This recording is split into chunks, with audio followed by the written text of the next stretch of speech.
Nailigtas ang mga biktima ng human trafficking sa mismong immigration area sa NAIA bago pa makaalis ng bansa. Ang tumulong umano para makapasok sa airport, empleyado ng paliparan na may high-level access pass. Nakatutok si Salima Refran.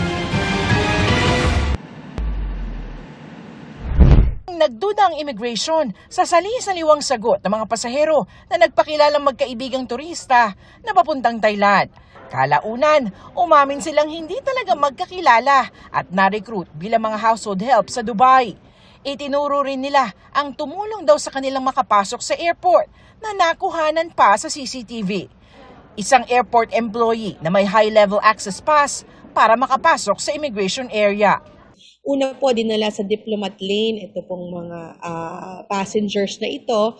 When they were accosted by our immigration supervisor, pumila po sila doon sa regular counter. The escort remained doon sa area, pinipilit po na manatili doon sa area at i-monitor kung ano po yung status ng dalawang passengers na kanya pong ina-assistihan. Agad na rescue ng IACAT ang mga biktima ng trafficking.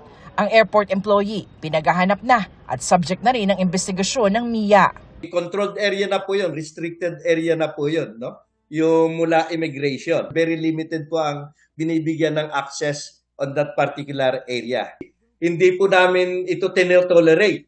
At sino man ma-involve po dito na employee ng MIA mayroong sapat na kaparasan kung sila'y mapapatunayan. Pwede po sila matanggal ng trabaho dito sa MIA at mawalan ng mga benepisyong dapat may bigay sa kanila. And it's also being coordinated with the airport authorities para malaman po kung sino siya, anong ginagawa niya doon, official ba ang kanyang pagpunta doon sa immigration area, at maimbestigahan po kung may kailangan pong patungan ng sanksyon. Inuutos na rin ng Department of Justice na imbestigahan ng NBI ang insidente.